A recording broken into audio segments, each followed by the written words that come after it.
그럼 내 내일 다시 올게요. 원본 꼭 좀 보입시다. 아이 사진 봤잖아요.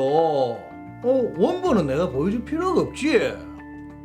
아니 나는 분명히 다른 사람한테 돈을 빌렸다고요. 아 그건 내 알 바 아니고 다음 주까지 돈 안 갚으면 바로 소송 들어갑니다.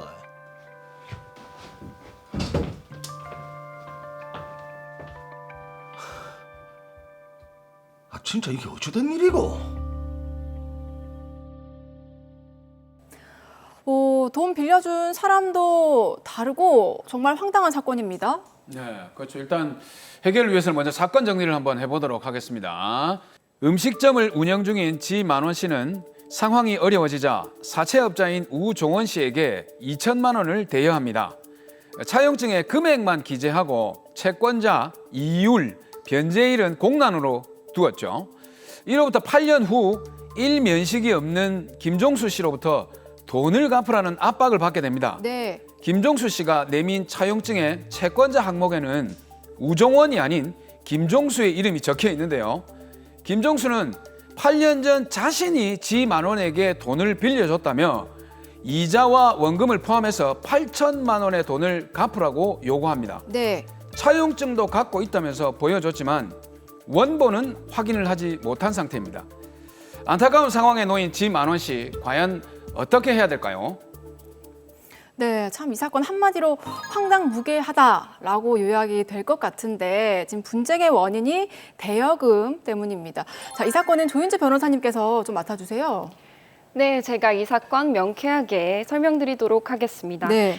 제가 조사한 바에 따르면 지만원 씨는 사채업자 우종원 씨로부터 돈을 빌린 후 개인 회생 절차에 들어갔습니다. 네. 그리고 자신의 채무를 모두 면제받았습니다. 그런데 어느 날 얼굴도 알지 못하는 김종수 씨가 나타나 자신에게 돈을 갚으라고 소를 제기한 것이죠. 지만원 씨가 어떻게 이게 대응을 해야 될까요?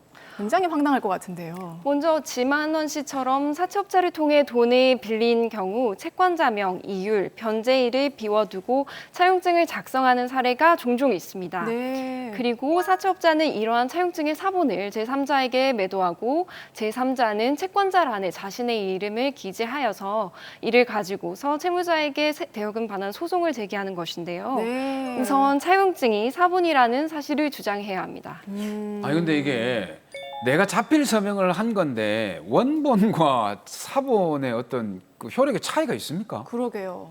네, 만약 차용증이 원본이 아니라 사본에 불과하다면 채권자는 사본인 차용증만으로는 자신의 대여금 채권의 존재를 인정받기 어렵습니다. 대법원에서는 유사한 사례에서 문서의 제출은 원본으로 해야 하는 것이고 원본이 아니고 단순한 사본만에 의한 증거의 제출은 정확성의 보증이 없기 때문에 부적법하다. 또 그 원본이 진정하게 성립하였음이 인정되지 않는 한 그와 같은 내용의 사본이 존재하였다라는 것 이외에 증거 가치는 없다고 판시하고 있습니다. 네. 따라서 이 사례의 경우 김종수 씨가 지만원 씨에게 소송을 제기하였다면 지만원 씨는 김종수 씨에게 차용증 원본의 제시를 요구해야 하고요. 이때 김종수 씨가 차용증 원본을 제시하지 못한다면 대여금 소송에서 지만원 씨가 승소하게 될 가능성이 높습니다. 자, 어쨌든 차용증은 원본만 오로지 효력이 있다 이렇게 요약이 될 것 같은데 근데 만약에 김종수 씨가 원본을 내밀었다. 차용증 원본을 내밀었다고 한다면 이거는 어떻게 되는 겁니까? 만약 김종수 씨가 차용증 원본을 제시했다면 예. 지만원 씨는 차용증의 채권자, 이율, 변제기일 등 공란이 임의로 기재되었다라는 점을 주장해야 됩니다. 대법원에서는 작성 명의인의 날인만 되어 있고 그 내용이 백지로 된 문서에 교부받아 후일 그 백지 부분의 작성 명의자가 아닌 자가 임의로 보충한 경우에는 문서 제출자는 그 기재 내용이 작성 명의인으로부터 위임받은 정당한 권한에 의한 것이다라는 점을 입증할 책임이 있으며 네. 이와 같은 법리는 그 문서가 처분 문서라고 하여 달리 볼 것이 아니다라고 판시하고 있습니다. 다시 말해서 지만원 씨가 차용증의 공란이 임의로 보충되었다라고 주장한다면 앞서 말씀드린 것과 같이 보충이 정당한 권한에 의한 것이다라는 점은 김종수 씨가 입증해야 됩니다. 예. 김종수 씨가 이러한 점을 입증하지 못한다면 지만원 씨가 승소하게 됩니다. 그게 정당한 권한이라는 게 어떤 게 있죠? 대표적으로는 채권을 양도한 경우가 있을 텐데요. 네. 이러한 경우에도 채무자의 동의는 필요합니다.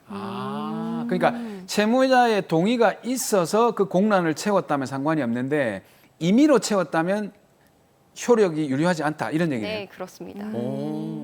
자, 일단 말씀을 들어보니까 상황이 지만원 씨에게는 다소 이제 유리해 보이는데, 자, 그런데 사채업자에게 돈을 빌리고 이제 차용증을 쓸 때 아까 말씀하셨던 것처럼 변제 날짜, 뭐 이율, 채권자란을 비워두고 쓰는 경우가 있다고 하셨잖아요. 실제로도 이게 많이 있는 일입니까?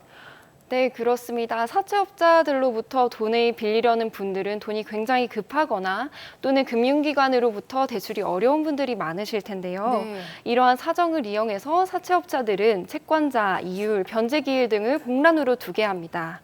하지만 이렇게 공란으로 비워둔 차용증은 나중에 악용될 수 있다는 점 주의하셔야겠습니다.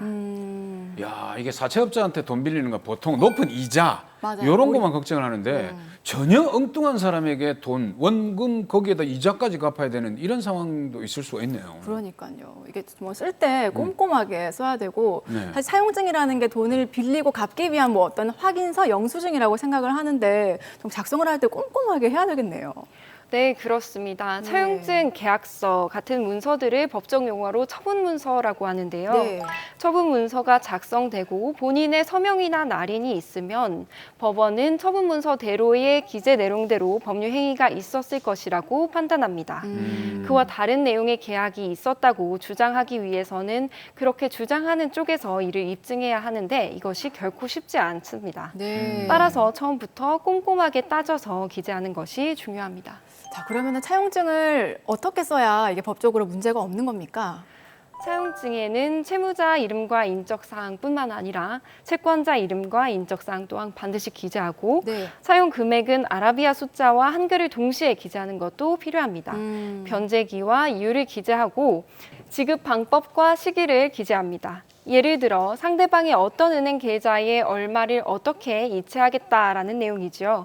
현금으로는 절대 지급해서는 안 됩니다. 그럼요. 증거를 남겨야 되니까. 그러니까 이게 정말 따질 게 많은데 변제 기일에 이율, 지급 방법과 시기 꼼꼼하게 챙겨야 되거든요. 근데 간혹 보면 차용증 없이 돈을 빌려주는 경우가 있거든요. 이럴 때는 어떻게 받아야 됩니까? 네, 매우 친한 친구나 친인척에게 돈을 빌려주는 경우에는 신뢰관계 때문에 차용증을 작성하지 않고 현금으로 두는 경우가 있습니다. 이러한 경우 차용인은 위 돈이 증여, 그러니까 빌린 돈이 아니라 그냥 받은 돈이다라고 주장하는 경우가 종종 네. 있습니다. 네. 이 경우 대여자가 소송에서 승소하기 위해서는 이 돈이 차용금이라는 것을 사실을 입증해야 하는 어려움이 발생하게 됩니다.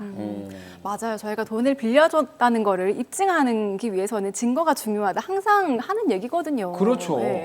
맞습니다. 이러한 문제를 미연에 방지하기 위해서는 아무리 친한 사이에서도 반드시 차용증을 작성해야 합니다. 네. 그리고 또한 돈을 현금으로 주어서는 안 되고 순금 내역을 확인할 수 있도록 통장 이체를 해야 합니다.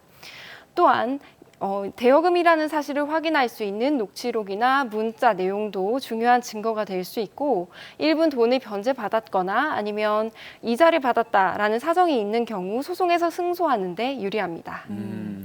사실 뭐 돈을 안 빌리는 게 가장 좋겠지만 그렇죠. 사채업자들한테 돈을 빌리는 경우에는 정말 돈이 급해서 그런 경우가 있는데 그런 만큼 위험한 경우도 많을 것 같거든요. 실제 좀 담당했던 사건 중에서 좀 기억에 남으시는 사건이 있으신가요? 네, 드라마 사안과 비슷한 사례를 담당했던 적이 있었는데요. 사채업자가 돈을 빌려주면서 채권자란을 공란으로 비워두었고 네. 이후에 이 차용증을 제3자에게 매도하였습니다. 그리고 제3자가 자신의 이름을 채권자란에 기재하여서 이것을 가지고 의뢰인에게 대여금 반환 소송을 제기한 것이었는데요. 네네. 의뢰인은 매우 억울한 상황임에도 불구하고 1심에서 제대로 대응하지 못해서 패소하고 말았습니다. 네. 하지만 다행히 2심에서는 차용증의 공란이 제3자에 의해 임의로 기재되었다라는 점을 주장하여서 다행히 1심 판결을 취소하고 원고 청구를 기각한다는 판결을 받을 수 있었습니다. 와, 정말 다행입니다. 자, 그럼 그런 사건을 봤을 때 우리 지만원 씨도 충분히 승소를 할 수 있을 것 같은데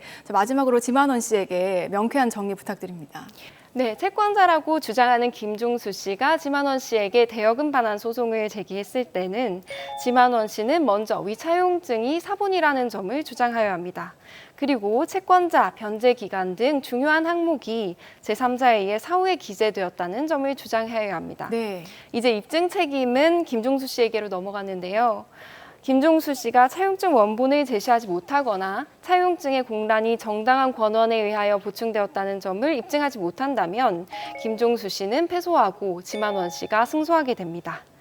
법률 전문가와 상의하셔서 꼭 억울한 일이 없으시길 바랍니다.